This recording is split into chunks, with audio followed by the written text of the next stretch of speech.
आज की रात सुमन की चीखों को सुनने वाला वहां पर कोई भी नहीं था। अगर वहां पर कोई मौजूद था तो बस हरिया, जो कि अब एक भेड़िए में बदल चुका था। सुमन के बालों को पकड़कर घसीटते हुए वो जंगल के बीचों बीच एक जगह पर ले जा रहा था। अगली सुबह गांव में। अरे भाई, पता नहीं क्या बात है, अपने गांव का हरिया किसान और उसकी पत्नी सुमन दोनों गायब हैं। दोनों का कोई अता पता नहीं। अरे कैसी बातें कर रहे हो भाई, ये कब हुआ है? अरे पूरे गांव में खबर फैली पड़ी है। कल रात को दोनों खेत की तरफ जा रहे थे, लेकिन लौटकर आए ही नहीं। तो हो सकता है अपने खेत पर होंगे। पूरा गांव ढूंढ कर आया है भाई। जानते हो क्या मिला वहाँ पर? क्या हुआ भाई, क्या मिला? बताओ हमें क्या मिला। अरे हरिया की पत्नी सुमन के कपड़े पड़े हुए थे। शरीर का एक एक कपड़ा फटा हुआ झोपड़ी के बाहर पड़ा था, लेकिन दोनों पति पत्नी का कोई पता ठिकाना नहीं था। अरे भाई, लेकिन उसका जो दोस्त है ना रामू किसान, उससे पता करके आते हैं ना। अब तक तो दोनों साथ ही खेत पर जाया करते थे। हाँ, हमें उसके घर जाना चाहिए भाई। चलो वहाँ चलते हैं, चलो। वो सारे लोग रामू के घर पर पहुंचते हैं। रामू अपने घर के बाहर बैठकर हुक्का पी रहा था। आज सारे के सारे लोग टोली बनाकर मेरे घर क्यों आ रहे हैं? क्या कोई मर गया क्या भाई? अरे कैसी बातें कर रहे हो? तुम्हारा सबसे अच्छा दोस्त हरिया और उसकी पत्नी गायब है और तुम यहाँ बैठकर हुक्का पिए जा रहे हो हैं? रामू ने अजीब सी नजरों से उन सब गांव वालों की तरफ देखा, जिसकी वजह से वो लोग एक बार के लिए डर गए। गायब है? अरे गायब नहीं है, मुक्ति मिल गई है। उन दोनों को मुक्ति मिली है। इस दुनिया में आकर हर इंसान पाप करता है और उसे उसके पापों के लिए मुक्ति मिलना बहुत जरूरी है।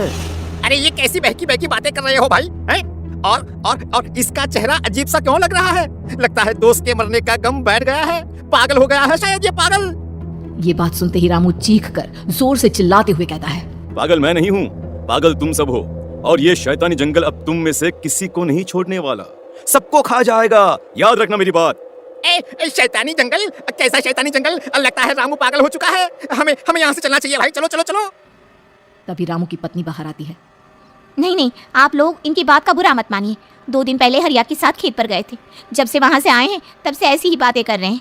भगवान जाने ऐसा क्या देख लिया उन्होंने, खेत में कुछ भी बड़बड़ाते रहते हैं। लेकिन गांव के लोगों ने कमला की कोई बात नहीं सुनी और वो सब वहां से चले गए। रात अब धीरे धीरे ढलने लगी थी। तभी अचानक किसी ने धीमी सी आवाज में रामू को पुकारा। रामू, आ जाओ, मैं तुम्हारा इंतजार कर रहा हूँ। और सुनो, अपनी पत्नी को साथ लेकर आना, नहीं तो काम अधूरा रह जाएगा। ये आवाज सुनते ही रामू के चेहरे पर शैतानी मुस्कुराहट आ जाती है। वो धीमे कदमों से अपने घर के अंदर आता है। क्या हुआ?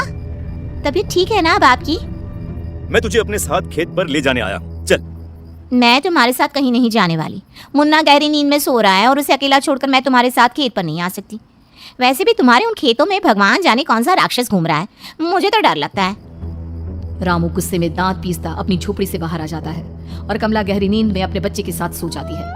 तभी अचानक रात को रामू की झोपड़ी के ऊपर एक साया वही गाना गुनगुनाते हुए घूमने लगता है जो हरिया के मोबाइल में बजा करता था। मैं मौत जो बसरी है चारों ओर, जो आएगी कहीं से निगल जाएगी सबको। मैं मौत अब मैं छोड़ूंगी नहीं किसी को।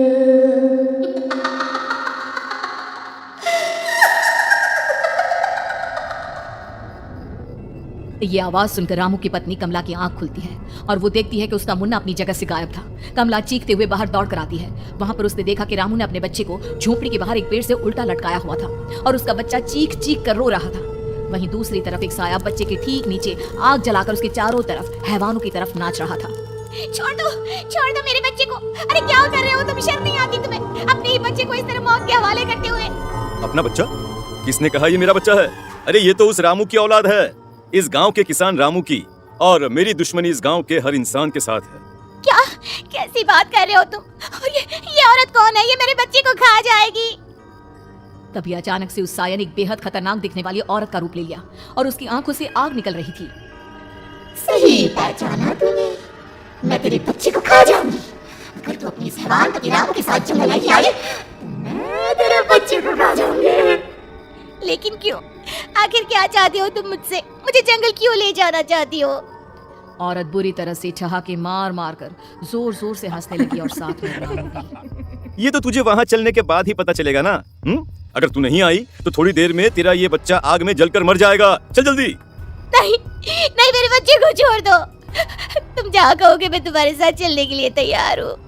और उसके बाद उस बच्चे को झोपड़ी में लिटाकर आगे आगे वो साया चल रहा था और उसके पीछे पीछे रामू अपनी पत्नी के बाल पकड़कर उसे घसीटते हुए जंगल की तरफ ले गया।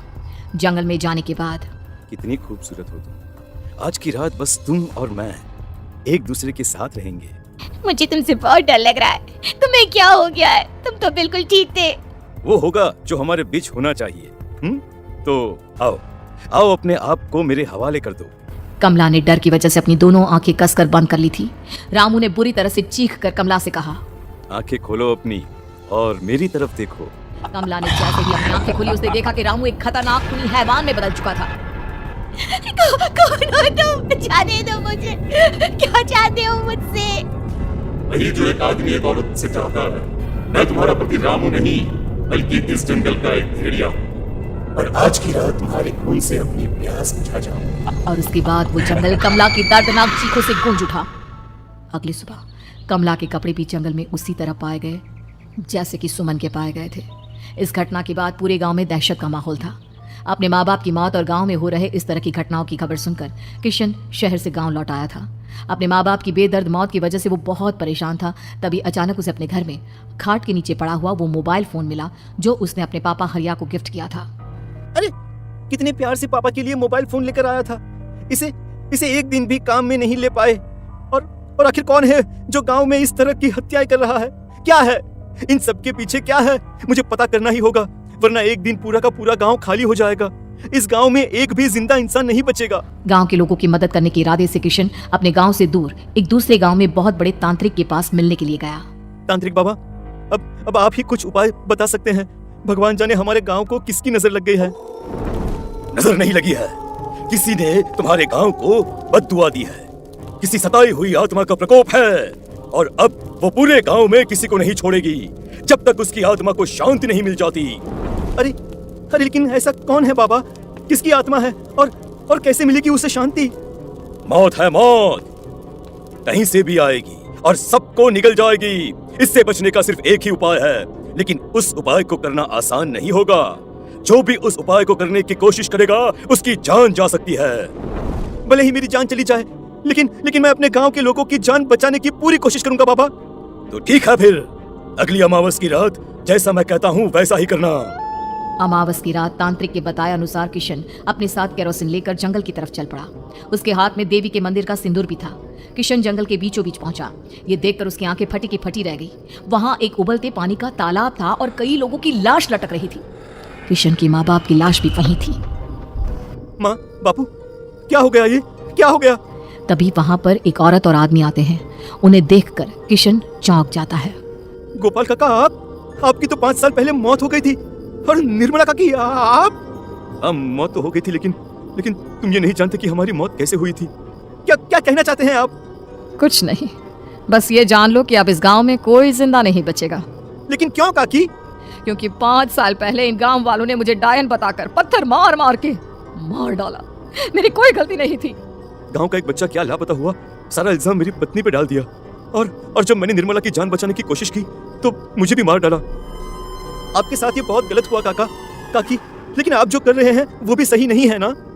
तुम यहाँ से चले जाओ वरना तुम भी नहीं बचोगे। हमारी आत्मा पिछले 5 साल से मुक्ति के लिए भटक रही है। चले जाओ यहाँ से। मौका देखकर किशन सिंदूर उन दोनों के ऊपर डाल देता है। उनका शरीर जलने लगता है और वो भयानक तरीके से चिल्लाने लगते हैं। अगले ही पल किशन उनके ऊपर केरोसिन डाल देता है और वो दोनों जल जाते हैं। किशन अपने माँ बाप और दूसरी लाशों का अंतिम संस्कार करवाता है और अपने घर लौट आता है। लेकिन वो अभी भी इस बात से अनजान है कि मोबाइल अभी भी बज रहा था। मैं मौत